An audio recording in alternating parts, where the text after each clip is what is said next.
with no further ado, here she is, Wonder Wolf, Teryn Wolfe.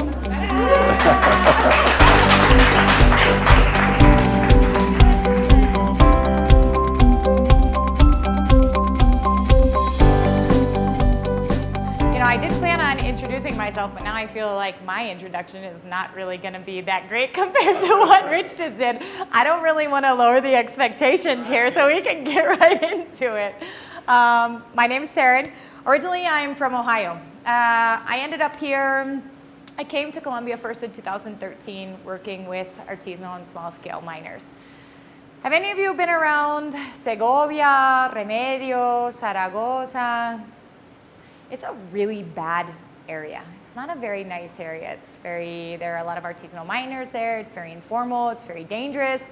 There are lots of paramilitary groups. There are illegal groups. There are illegal armed groups. There are narco traffickers. The FARC was there. They're still there. No longer is an armed group anymore. It was really dangerous. And I was working with a really dangerous population as well, with artisanal miners, completely informal sector. That was my first experience in Colombia. And in those experiences, I fell in love. Don't ask me how that happened, but I fell in love with this country. And I also realized that with what I do, I can make a much bigger impact here than with whatever I was doing in California. At the time, I was working for the California government in the California Green Business Program. How many of you guys have been to California? California does not need anybody else to help them out, right? Like, everything's organic, everybody's fine, everybody does yoga, it's perfect. And so I figured, hey, I can make a much bigger impact, and besides having this already like in my heart, I have the skills to do something else much bigger here. So I actually randomly ended up coming back down as I was working here kind of off and on, and I ended up getting a Fulbright research scholarship. And I came back down as a Fulbright scholar, and I was working in artisanal and small-scale mining as well for Fulbright. I ended up as a professor in the National University here in Medellín, teaching environmental economics.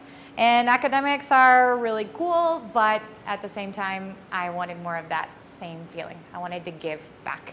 And academics is kind of like the ivory tower job that maybe, I don't want to like reveal too much about my age right now or generate any more expectations, but maybe in a few years. But right now, what we're doing is really cool. It's really impactful, so that's what I wanted to share with you guys tonight. So after working at the university, I was there, I had that itch. I wanted to do something for the community, and I ended up kind of doing some volunteering in La Comuna 8 and realized that working with the community, well, this is exactly what happened. I was volunteering, I was helping the community develop a project and said, all right, guys, you know what? To make this thing work, you guys gotta like make a legal entity. You gotta like put together a nonprofit or something. They were like, okay, so do it, right? So how you're gonna do it? It's like, oh, you guys are gonna do it. Okay, no, we're gonna do it. And so that's how E2E was founded, and that was with one of the first projects that I'm gonna show you, which is called Recuperando Vida, which is actually still going in La Comuna 8. But that's not the only reason that it was founded. So as Rich said, like, I've worked in a lot of places. I worked in Africa, I lived in Kenya, I was working there with the United Nations as well. I worked for several different companies, I've worked all over the US and Europe and a bunch of different places in Latin America. Working in social projects and working in international development kind of sucks sometimes. It's really inefficient. And that's kind of a harsh thing to say, but why? Usually these are funded by governments, by other NGOs, and what happens? They have priorities, right? So they say, we have $5 million, and this is for indigenous women in Medellín, but there has to be 60% of them in a certain area, and they must have 3 kids, and they must have no shoes, and they all must be starving to death, or otherwise we're not gonna give you this $5 million. Those are really hard requirements that they're really specific requirements. So what happens with that $5 million? Sometimes it gets put where it's not useful, right? So sometimes the community, it's not useful, or the community ends up changing their problem or kind of like developing another problem just so they can get some kind of money to be able to fund that project. And I spent years dealing with this and years working with NGOs dealing with this, from the United Nations all the way to smaller NGOs. And even when I was working in corporate social responsibility in the US, it happened all the time. So I was thinking about it, like, there has to be a better way to do this. And really the best way to do it is to start talking to the community. You start with the community first. But the hard part about that is you don't have the resources to do it first. So you have to do what we did at E2E, was just go. Just consider it. This is part of the whole process. We're gonna go and we're gonna start from the community and work with them first. And in Colombia, I saw the same problem and I wanted to close that gap. And so what's the first side of the problem? Here we have like this big issue within the developing world, right? It's really inefficient. On the other side, we have a lot of poverty. I'm sure that a lot of you that live here in Medellín don't see a lot of the poverty that I see every day. Medellín is really modern. It's really developed. So my family visited me for the first time last year, and they visited me when I lived in New York, when I lived in Europe. And so when they think of Colombia, it's like, okay, so do we need to bring bug spray? Do we need to have flashlights? Do we need to have like, oh, it's a city, it's fine. What do you mean? You guys don't live in like huts with no running water? Like, they're coming to Medellín and they're thinking that they're going to the jungle, right? But to be honest, there are places in Medellín that are still like that. They're still really underdeveloped. Did you guys know that people still die of hunger in Medellín? Like in the city? That's crazy. And those are some of the people that are being impacted by some of the projects that we have now. But there's this really vicious cycle of poverty, even in urban areas where there also is a lot of development. 3 kilometers away from here, there are people who are suffering from issues that they just shouldn't be suffering from. This shouldn't be happening, right? So what's the deal? So we call this the poverty trap. First of all, in Colombia, on November 12th of last year, the peace agreements were signed between the government and the FARC. There are still a lot of illegal groups that are still doing a lot of really bad things in rural areas, right? People get murdered and it's just kind of like, oh, sad. And it's just from years and years and years of violence. When we were working in one of the communities last week, we had a speaker come who works in jails here and talk to the community for one of the projects that we have. And she was explaining to the community, like, look, why are we talking about violence here? Why do we want this to stop? Do you guys not think it's crazy that people come here from Europe, from the United States, from all around the world to study violence because they don't know what it's like?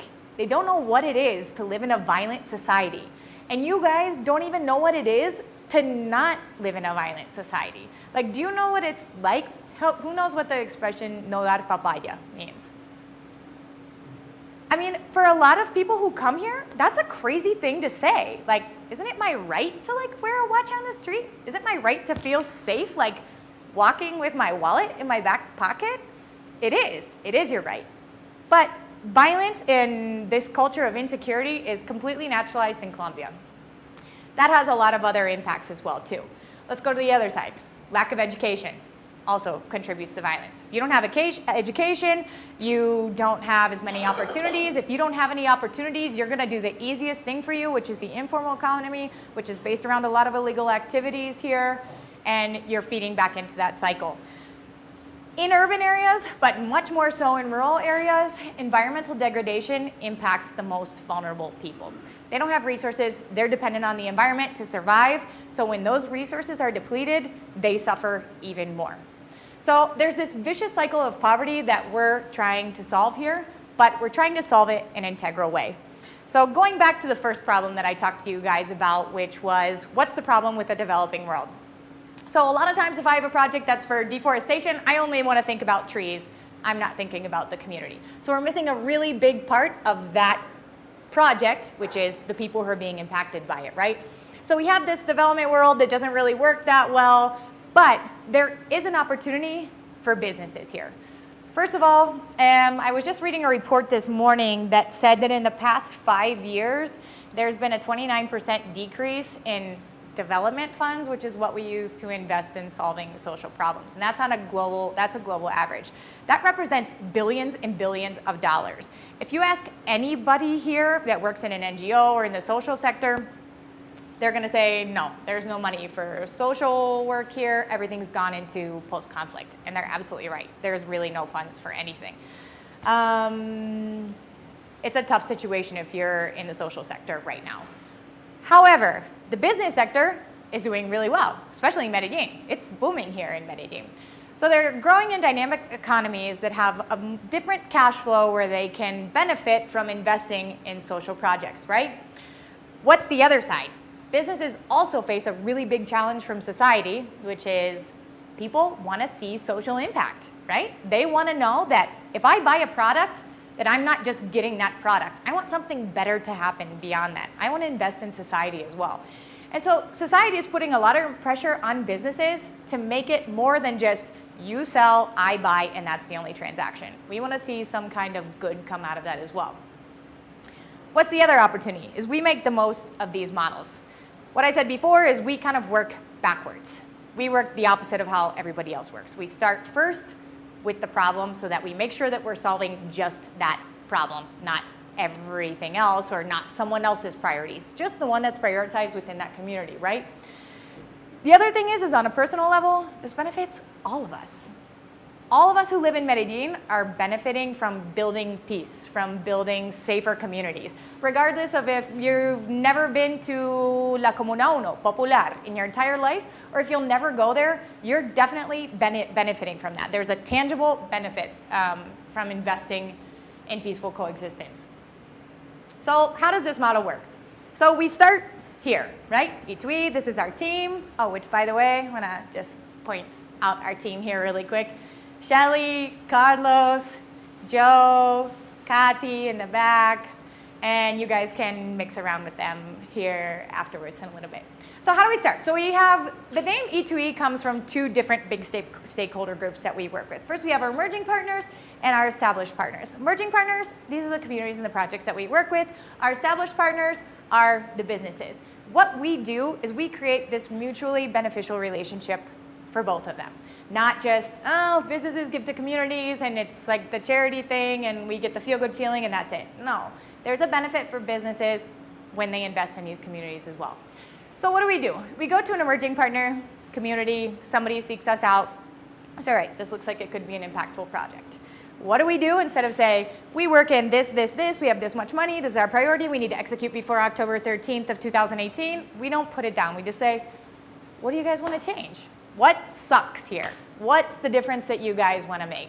And people are really honest. And you come up with things that you would have never thought because it comes straight from them and typically it's cheaper and it's easier to take care of the problem that they come up with than what we would have expected because it's from their perspective and not ours. So then what do? We co-create. We work with them directly to design the project and then we do what we call an impact measurement. So what does that mean? So we can project how much impact we're going to make from the project design that we build with the community. And then we use another methodology that's called social return on investment, which is basically any regular return on investment. But here comes that economics background. We put a dollar value on all of those returns, on the social and environmental returns. So what does that do for us?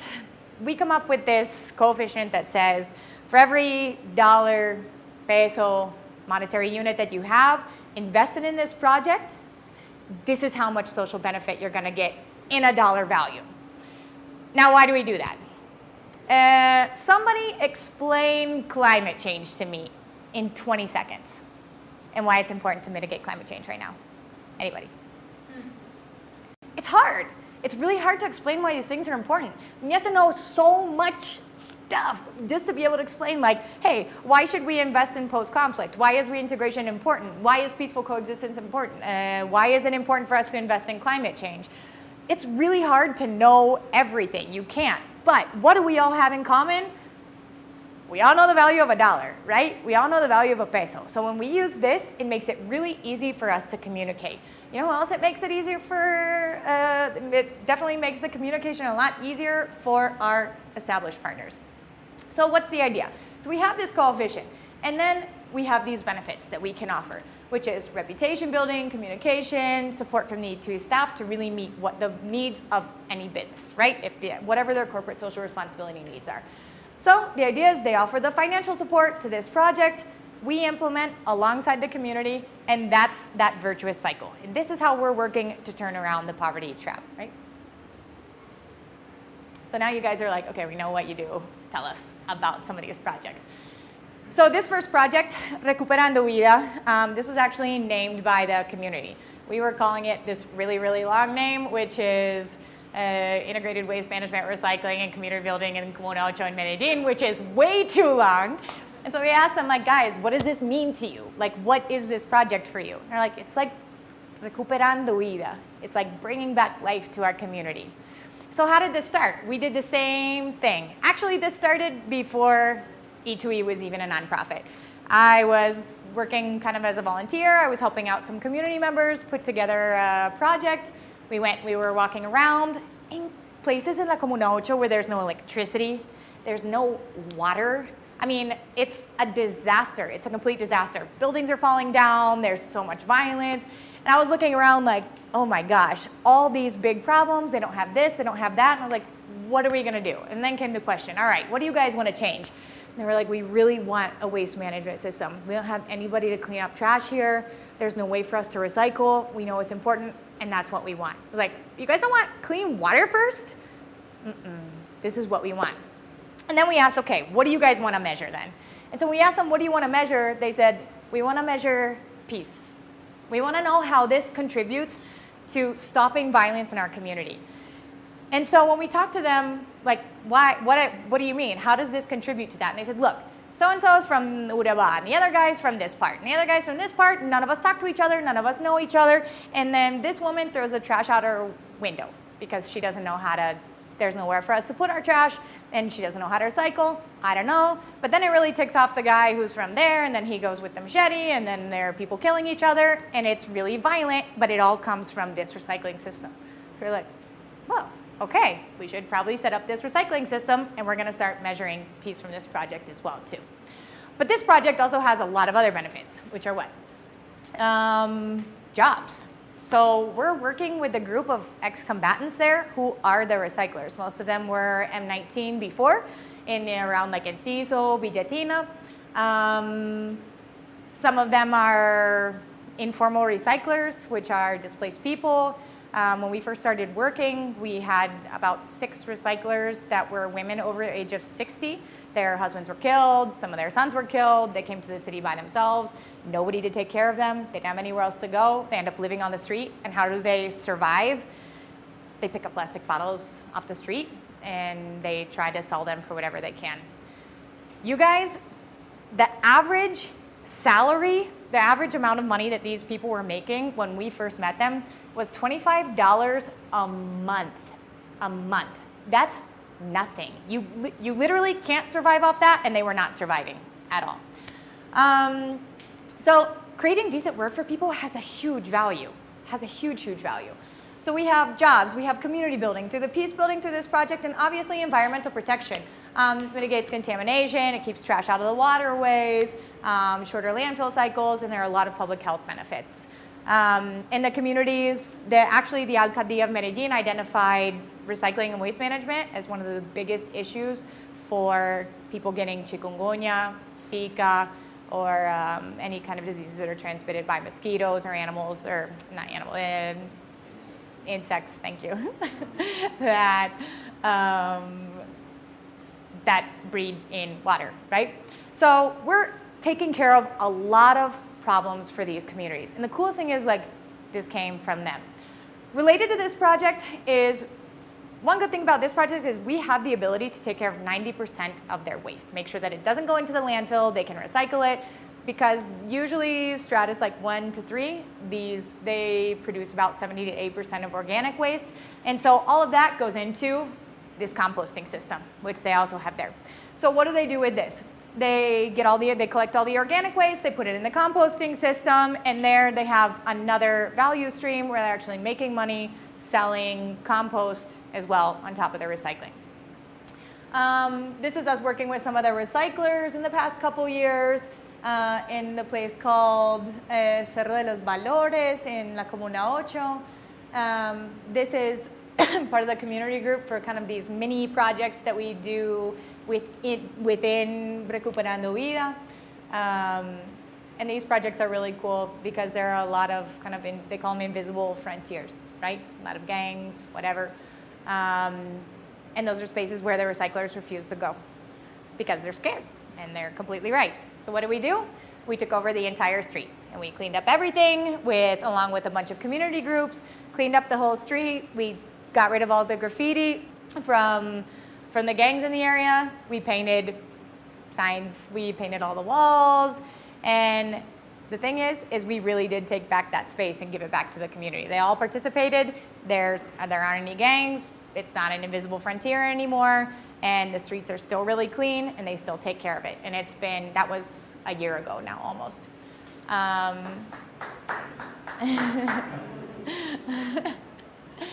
So related to that project is, okay, so we have like all this compost, and now but there's still a lot of other problems in the community, and to be honest, we can't hire everybody to be a recycler, right? So what else can we do? What else can we do to kind of add to this project? So this is what we call like integrated management. We realized that there was a lot of green space in La Comuna 8. It's like a jungle. I mean, you go seriously up to the high part of La Comuna 8, and they're big, beautiful gardens. They grow coffee, they grow oranges, they grow yucca. They have everything up there. It's really awesome, but the space is completely lost. There's a lot of conflict in the area, these invisible frontiers. But La Comuna 8 also has another really big problem.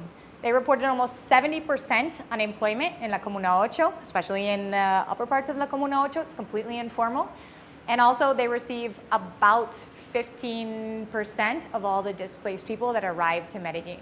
It doesn't seem like a very high amount of people, but it's a lot. And so a lot of these people come from the countryside, they get to La Comuna 8, and it's an urban area, they don't know what to do. And so a lot of people in the communities are like, no, they're salvajes, like they're wild. They're these like campesinos that get here, they don't know how to behave in the city, they like take baths in like the quebradas, and they just don't know how to mix in these urban areas. Also, they don't know how to get a bus, they never had to. They don't know how to go down to the center, they don't really know how to move around, but they do have a lot of skills. They have a lot of skills. First of all, they're all farmers, so they know how to grow stuff. And here, there's a really big demand for stuff that's produced on a small scale. So what do? We mapped out 51 small gardens in La Comuna 8. We're working on putting them in clusters right now, and we established a market for them. So there is a demand, and we just connected them to that demand. So we're working with a chef named Pedro Fernandez. How many of you have been to Botánico? Okay, he's the chef at Botánico. At Ocio, there are a few other restaurants that are buying from us right now. They've signed contracts that say, whether you guys produce us a kilo of tomatoes that are really crappy and they are full of bugs and whatever, or if it's a kilo of tomatoes that are absolutely amazing, we're gonna buy it, because that's our promise, right? That's like part of the social contract for this project. So setting up that demand side for them was really, really important. So this project is a newer project that we have. But this also is in line with the recycling project that we have, because also all of the here I am. I knew I was going to have a problem with the Spanglish. All of the compost from the gardens goes back into the project Recuperando Vida, right? And so they can use that and create another income stream. So those are two projects that we're working on primarily in La Comuna 8 right now. We were using, most of these pictures are from, this is what's called Cerro de los Valores in Caicedo. So their gardens there are amazing. You guys are more than welcome to visit anytime. This guy's name is Baltazar. He's from Corcorná. He's displaced, and then we are working on turning his little lot here into a garden for one of our projects. That's the chef Pedro Fernandez. And then this is at a school called Colegio Vida para Todos.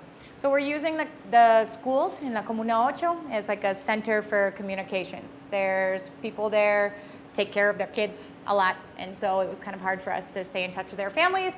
And so using the kids as kind of like a way to communicate with the families was the most efficient way for us to communicate with so many. And also, they use the gardens in the school to for like all their classes. There's a professor there that uses it to teach physics. And so the kids now are we built 8 beds there, and now the kids are taking care of all the gardens. And so it's for the school and for the community as well. So next project. So Rich got me on this one. I want to tell you guys how bad it is there, but I mean, if you just look at this side, like it's not really like that bad. Rincon del Mar is pretty amazing. So you go, it's right on the Caribbean, it's in Sucre, it's in front of Isla Palma. You could probably swim to the islands, depending on how strong of a swimmer you are. And if you're looking out towards the Caribbean and you're in Rincon del Mar, it's amazing. It's absolutely gorgeous. When you turn around, it's horrifying. Rincon del Mar is built on top of mangroves. Mangroves are one of the most important ecosystems in the entire world. They generate billions of dollars of value for lots of people every year. They're really important for coastal protection. They're so important that insurance companies are investing in saving mangroves because they save them billions of dollars, right? They're natural water filters. They work as natural nurseries for all kinds of fish that are really important for local fishing communities, which Rincon del Mar is typically historically a fishing community. That's where all the fish are born, then they go out to sea. But if you don't have that, you cut that off, you lose a really big economic input for the community, and also you're cutting off a really big part of their history, of their culture, of their way of life. So the mangroves there are completely destroyed. Rincon del Mar, we were talking a little bit earlier, it's not just the FARC that's been there. It's been the FARC, the ELN, the EPL, lots of other narco-trafficking groups. It's been so bad since the early 2000s in Rincon del Mar that since I think it was in the early 2000s, regardless, it's still there.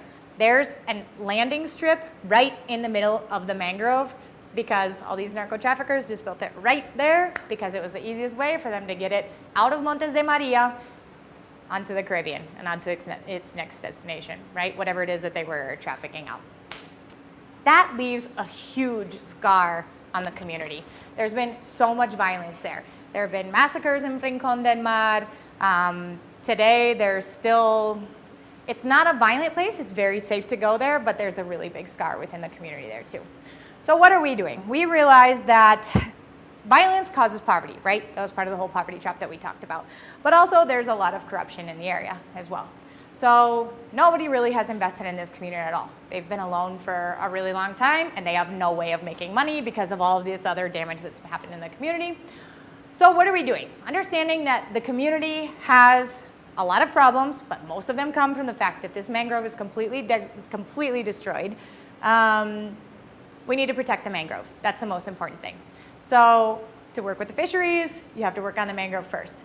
But to be able to work on the mangrove, you have to also understand that this community, because of poverty, there are certain economic uses that they have of that mangrove. For example, they cut down mangrove trees and they use it to cook still because, yeah, there's gas there, but it's really, really expensive, right?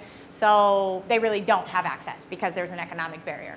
They cut mangroves down to build. They throw all their trash in the mangroves. And so I know it sounds like, oh my God, they throw their trash in the mangroves. That's really bad. It's not because they want to do bad things, but it's an economic use. They use it as if it were a landfill, right? So understanding that, we did some calculations and we said, okay, you guys, we're gonna give you some incentives that are gonna make up for the fact that you guys are gonna lose access to these uses of the mangrove. So tell us what it is that you guys want for the community as in return for taking care of this mangrove. So the idea is we protect the mangrove, we provide jobs within the mangrove, and then we give them some community incentives. We still haven't implemented any of the community incentives, but some of the things that they told us were we want clean water in the schools. The schools there don't even have clean water. They don't have toilets. So there are 2 schools there. There are almost 200 students that are all under the age of like 15 in the town. And those are 2 things that they asked for. It's like, that's the most basic thing, right? You wouldn't even, probably none of us would even think of that because we're just so used to having access to those kinds of things, right? They wanted clean water in the schools, they wanted toilets, they wanted public spaces. They don't have anywhere to be together, anywhere. These are all kind of like basic fundamental human rights. So this project has a really high return on investment. And actually, the return on investment that you're looking at, because right around the town, there are 72 hectares right around the town. And just for this specific area, and this is not even calculating any of the social investments, these are only the environmental returns that we're looking at. For every $1 that we invest in this project, it generates $38 of dollar value, of economic value, correct? And like I said, that's not even including the value of what the social well-being that this is generating for the community. So this project is a really, really important project. And there are thousands of communities all along the Caribbean and the Pacific coast in Colombia that are facing similar problems. We have a project called Peace Indicators, right? So through all these projects, you know, when we were saying like, we have this mangrove project, and then we have this recycling project, and we have a garden project. But we realized that, you know, these things have other benefits, but people keep telling us, like when we ask, hey, okay, what do you guys want to measure? They say, we want to measure how this impacts peace. How do we do that? And it's happened over a lot of different contexts, from gangs in La Comuna Ocho to paramilitary groups to the FARC. They all said, we want to measure peace and like peaceful coexistence through our projects. So we were like, hey, there's something to this. It's not just investing in having the meeting and talking about peace or whatever. Like, we can do this through everyday activities. And so that's what we're trying to measure through this project. So right now we're working in Santo Domingo. The idea is to replicate this project, is working with communities, trying to figure out what are these daily activities that we work on that actually generate peace and security for you guys. And what is peace and security for you guys in the first place? So that we can make better decisions and make better projects and be more efficient in what we do, and not just do it because we think it's what we should do, but it's because that's what the community told us, right? Another thing that we do is we work on education and capacity building. And here are some pictures from Quibdó, where I've been working recently. The idea is we don't want to stay forever, right? We want the community to take charge of what it is of their projects.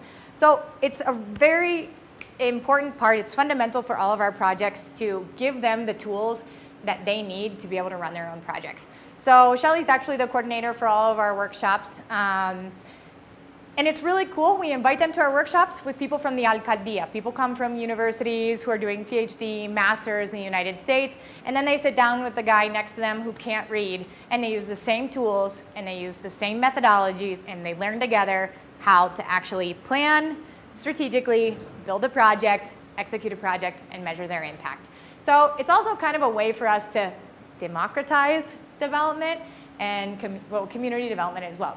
So I've been working in Quibdó on a project that's also a waste management integrated recycling project in Quibdó with 70 recyclers. And so as Rich said before, these are people who literally live in a landfill.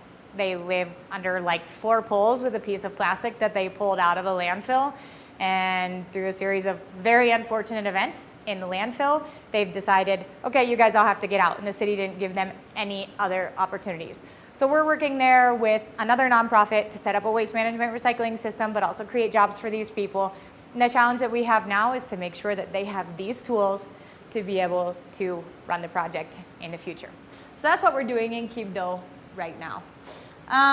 Recently as well, we're developing a project in La Macarena. Has anybody ever heard of Caño Cristal? Okay, it's really awesome. There as well, no recycling, no waste management whatsoever. They don't even really have a landfill. They just take all their trash and they dump it in a field somewhere. However, the number one industry there, and really the only industry for them is for their economic growth, is tourism.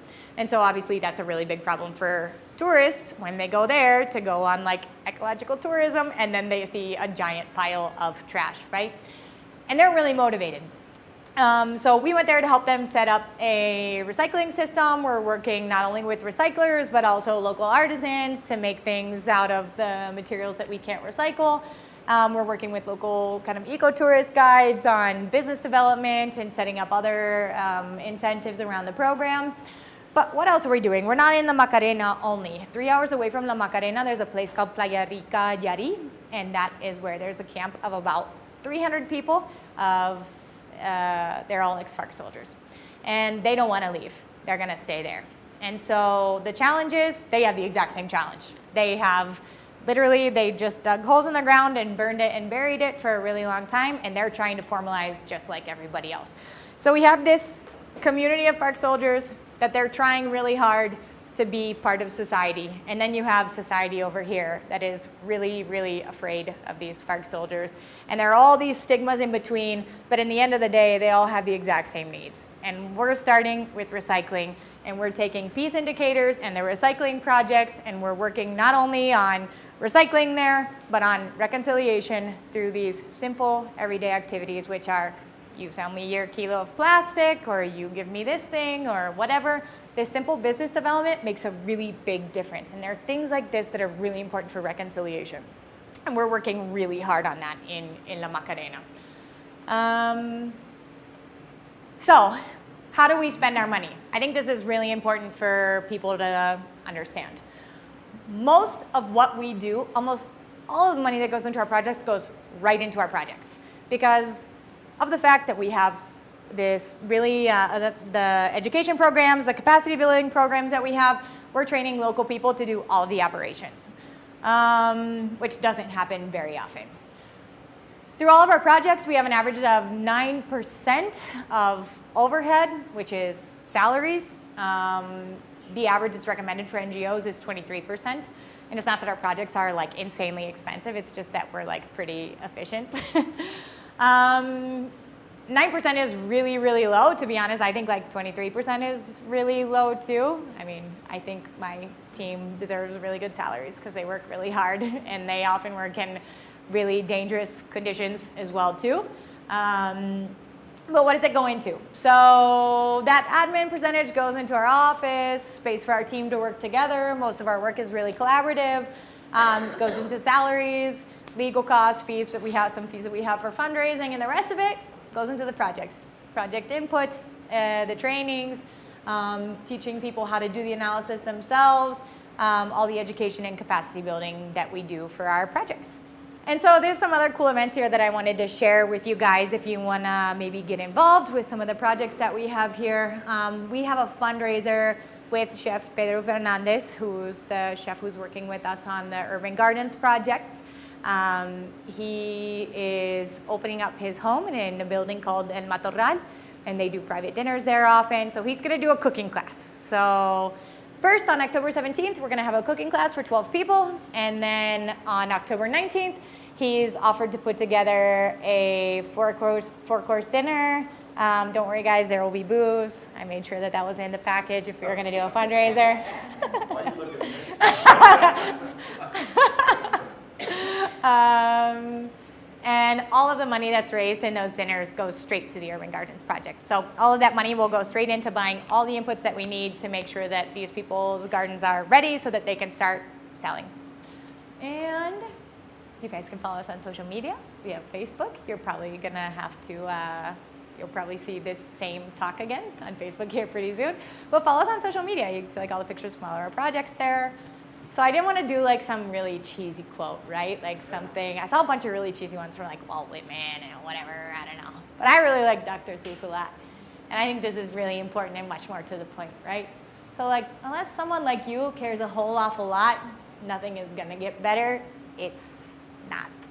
So it's not like just the people that we're empowering. It's not like just me with some crazy story. It's everybody. Like we can all contribute to this, right? Everybody can, and every little bit counts, and I promise you guys that like every little bit is invested really well through what we do. And I definitely want to say a really special thanks to First American Realty for giving us this platform, for giving us this space, but also for all the help that they've given us in the past. They've supported a lot of our projects. We've had several really important people who are really important for our projects now, who receive scholarships from Rich from First American to be able to come to our workshops and trainings. And yeah, so thank you.